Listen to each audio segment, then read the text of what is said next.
Hi friends, நான் உங்க Vasanthi. Welcome to mummy daddy channel. இன்னைக்கு ஒரு குட்டி மோட்டிவேஷனல் ஸ்டோரி தாங்க உங்கள்கிட்ட ஷேர் பண்ண போறேன். வாங்க பார்க்கலாம். தங்க கிரீடம். கிரேக்கர்களுக்குன்னு நிறைய கடவுள்கள் இருக்கு. அந்த கடவுள் சார்ந்த நம்பிக்கைகளும் கிரேக்கர்களுக்கு அதிகமாவே இருக்கு. அப்படி கிரேக்கர்களுக்கே உரித்தான ஒரு கடவுள் தான் நைக்கி. நைக்கி அப்படின்னா அதிர்ஷ்டத்திற்கான தேவதை என்பது கிரேக்கத்தில் பொருள். அந்த நைக்கி வருடத்துல ஒரே ஒரு முறை கிரேக்கர்களுக்கு காட்சி அளிப்பா. அதுவும் அந்த கிரேக்க நாட்டுல ஐடா அப்படிங்கிற ஒரு உயரமான மலை இருக்கு. அந்த மலையில வருடத்துல அந்த நியூ இயர் அன்னைக்கு மலையேற்ற நிகழ்வு நடைபெறும். அந்த போற்றியில நிறைய கிரேக்கர்கள் கலந்துக்குவாங்க. அந்த மலையில ஏறி வெற்றி பெற்று மலை உச்சியை யார் அடைகிறாங்களோ அவர்களுக்கு மட்டும்தான் அந்த நைக்கி காட்சி அளிப்பா. அப்படி காட்சி அளித்துட்டு அந்த வெற்றி பெற்ற அந்த ஒரே ஒரு ஆளுக்கு மட்டும் தங்க கிரீடத்தை பரிசளிப்பாங்க அந்த நைக்கி. அந்த தங்க கிரீடத்தை எவன் ஒருவன் வாங்குறானோ அவனிடத்தில் வாழ்நாள் முழுவதும் வெற்றி அப்படிங்கிறது குடியிருக்கும் அப்படிங்கிறது கிரேக்கர்களோட நம்பிக்கை. அதனால கிரேக்க மக்கள் நிறைய பேர் நியூ இயர் அன்னைக்கு அந்த மலையேற்ற நிகழ்வுல கலந்துக்குவாங்க. அந்த மலையினுடைய பாதை ரொம்ப கடினமானதா இருக்கும். கரடு முரடா இருக்கும். ரொம்ப ஏறதே ரொம்ப கடினமா இருக்கும். நிறைய பேர் கலந்துக்குவாங்க ஆர்வத்தோட. ஆனா நிறைய பேர் பாதியிலே இறங்கிடுவாங்க. எல்லாருனாலையும் மலை உச்சியை அடையவே முடியாது.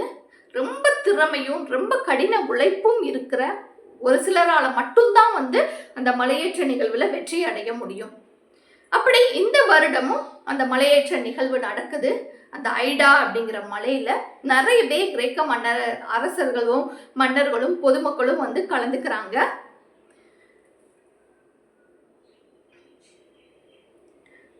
அப்படி நிகழ்வு நடந்துகிட்டு இருக்கும் போது அந்த மலையேற்ற நிகழ்வுல நிறைய பேர் தோல்வி அடைஞ்சு அங்கங்க நின்றாங்க. ஒரு 2 பேர் மட்டும் சரியான நேரத்தில் ஒரே நேரத்துல அந்த மலை உச்சியை அடைகிறாங்க. அந்த 2 பேருக்குமே அந்த நைக்கி அப்படிங்கிற தேவதை காட்சி அளிக்கிறாங்க. ஆனா அவங்க 2 பேர்த்தையும் பார்த்துட்டு நைக்கி சொல்றாங்க, 2 பேர்த்துக்கு என்னவோ நான் காட்சி அளிச்சிட்டேன். ஆனா இந்த தங்க கிரீடத்தை நான் வருடத்துல ஒரே ஒருத்தருக்கு மட்டும்தான் ஒரு முறை தருவேன் அப்படின்னு சொல்றாங்க. சரி, பரவாயில்ல, 2 பேரும் வந்துட்டீங்க. உங்க 2 பேர்த்துக்கும் நான் காட்சியும் அளிச்சிட்டேன். இப்ப 2 பேர்த்துக்கும் நானே ஒரு போட்டி நடத்துறேன். அந்த போட்டியில யார் வெற்றி பெறீங்களோ அவங்களுக்கு இந்த தங்க கிரீடத்தை நான் பரிசளிக்கிறேன் அப்படின்னு சொல்றாங்க. அதுக்கு அந்த 2 பேரும் சரி, ஓகே அப்படின்னு சொல்லிடுறாங்க. உடனே நைக்கி அந்த 2 பேர்த்தையும் அவளுடைய கனவு உலகத்துக்கு, அந்த கனவு தோட்டத்துக்கு கூட்டிட்டு போறா. அங்க 2 ஆப்பிள் மரங்கள் இருக்கு. அந்த ஆப்பிள் மரங்களுக்கு கீழே, ஒரு ஆப்பிள் மரத்துக்கு கீழே 50 மூட்டைகளும், இன்னொரு ஆப்பிள் மரத்துக்கு கீழே 25 மூட்டைகளும் இருக்கு. கொஞ்சம் தொலைவிலே 2 கூடைகளும் வச்சிருக்காங்க. இந்த நைக்கி சொல்றான், ஆளுக்கு ஒவ்வொருத்தரும் ஆளுக்கு ஒரு ஆப்பிள் மரத்துக்கு அடியில நின்னுங்க.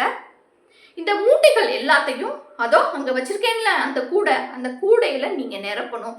யாரு முதல்ல நிரப்புறீங்களோ அவங்களுக்கு தான் இந்த தங்க கிரீடத்தை நான் பரிசளிப்பேன் அப்படின்னு சொல்றாங்க. உடனே 2 பேத்துக்கும் எரிச்சல் வருது. என்னடா சவால் அப்படிங்கறது 2 பேத்துக்கும் சம அளவான மூட்டைகள் தானே கொடுக்கணும், சம அளவான சவால்கள் தானே கொடுக்கணும்.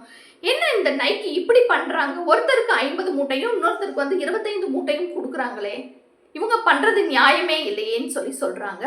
சரி, நீங்க 2 பேரும் தேர்ந்தெடுக்கலையா, நானே பூவா தலையா போட்டு ஆளுக்கு ஒரு இடத்துல இருக்கும்படி செய்யறேன் அப்படின்னு சொல்லிட்டு பூவா தலையா போட்டு ஒருத்தருக்கு 25 மூட்டைகள் இருக்க இடத்தையும் இன்னொருத்தருக்கு 50 மூட்டைகள் இருக்க இடத்தையும் அவங்களே ஒதுக்கி கொடுக்குறாங்க.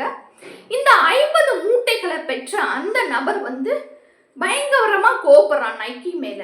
இதெல்லாம் ஒரு சவாலே கிடையாது, இதெல்லாம் ஒரு போட்டியே இல்லை, இப்படியெல்லாம் செய்யறது நியாயமே இல்லை, இப்படி ஒருத்தருக்கு அதிகமாகவும் ஒருத்தருக்கு கம்மியாகவும் வச்சிருந்தா இது எப்படி போட்டியாகும் அப்படின்னு சொல்லி ஒரு கோபத்தோடையே அவனோட சவாலை ஃபேஸ் பண்றான்.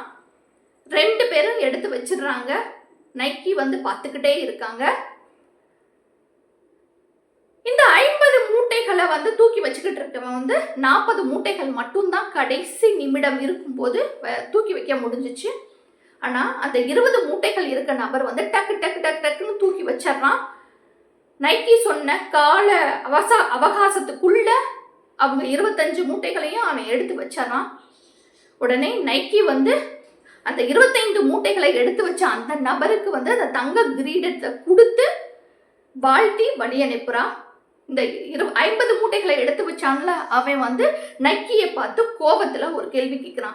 நீங்க பண்ணது சரியே இல்லை, அவனுக்கு 25 மூட்டைகளை வச்சிங்கன்னா அவன் ஈஸியா தூக்கிடுவான், எனக்கு 50 மூட்டைகள் இருக்குல்ல அப்படின்னு சொல்லி கோவப்படுறான்.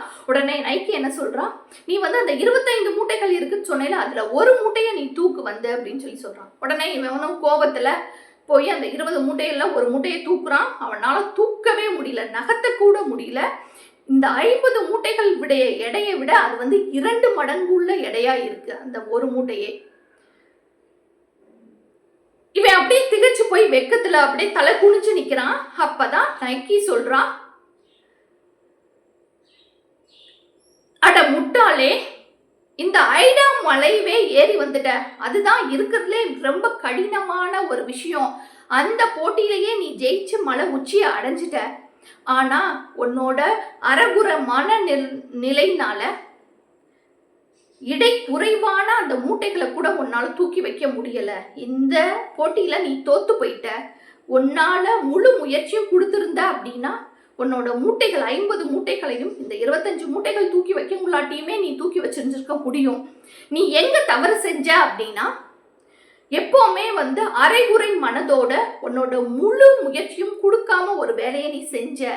அரைகுறை மனதோடு செய்யும் போது எந்த ஒரு காரியத்தையும் நம்மளால 100% முழுசா நிறைவா செய்து முடிக்க முடியாது. அந்த தவறை தான் நீ பண்ண, மனம் விசனத்தோட அந்த விஷயத்த வந்து நீ பண்ண அப்படின்னு சொல்லி அவனுக்கு அட்வைஸ் கொடுத்த வழி அனுப்பி வச்சாலாம். இதே போலதாங்க நம்மளும் நம்மளோட வாழ்க்கையில எந்த ஒரு விஷயம் பண்ணும் போதும் நமக்கு மட்டும் ஏன் இவ்வளோ பிரச்சனைகள் வருது, நமக்கு மட்டும் இவ்வளோ சவால்கள் வருது அப்படின்னு நினைச்சு நம்மளோட வாழ்க்கைக்கான இலக்கை அடையாம ஒரு மன விஷனத்தோடையே வாழ்க்கையை நடத்திக்கிட்டே இருப்போம். அந்த பிரச்சனைகள்லாம் ஒரு பிரச்சனைகளே இல்லை, நம்மளால முழுசா வாழ முடியும், நம்மளால போராட முடியும், நம்மளால ஜெயிக்க முடியும்னு சொல்லி மன உறுதியோட ஒரு இலக்கை ஃபிக்ஸ் பண்ணி ஓடிக்கிட்டே இருக்கும்போது மற்றவங்க குறை சொல்றாங்களா, இல்லை மற்றவங்க தன்னை பற்றி என்ன நினைக்கிறாங்க, மற்றவங்க எப்படி வந்து முன்னேறிக்கிட்டு இருக்காங்க அப்படிங்கிறது எதையும் பார்க்கக்கூடாது. நம்மளோட இலக்கை மட்டும் நோக்கி விடாமுயற்சியோடு முழு மனதோடு போராடி முயற்சி செஞ்சோம் அப்படின்னா கண்டிப்பாக நம்ம வெற்றி அடைய முடியும். அதுதான் இந்த கதை வந்து சொல்லுது. ஓகே, இந்த கதை உங்களுக்கு பிடிச்சிருக்கும்னு நினைக்கிறேன்.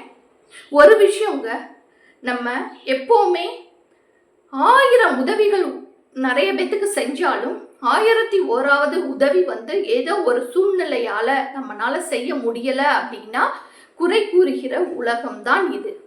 அதனால மற்றவங்க உங்களை பத்தி என்ன நினைக்கிறாங்க, மற்றவங்க உங்க வாழ்க்கையை பத்தி என்ன பேசிக்கிட்டு இருக்காங்க அப்படிங்கிற பிரச்சனையெல்லாம் நீங்க தூக்கி போட்டுட்டு உங்க இலக்கை மட்டும் ஃபிக்ஸ் பண்ணி ஓடுங்க. கண்டிப்பா நம்ம வெற்றியாளர் ஆகலாம். ஓகே, இன்னைக்கான வீடியோ இதான் உங்களுக்கு பிடிச்சிருக்கும்னு நினைக்கிறேன். என்னோட சேனல் லைக் பண்ணுங்க, ஷேர் பண்ணுங்க, தென் சப்ஸ்கிரைப் பண்ணுங்க. தேங்க்யூ.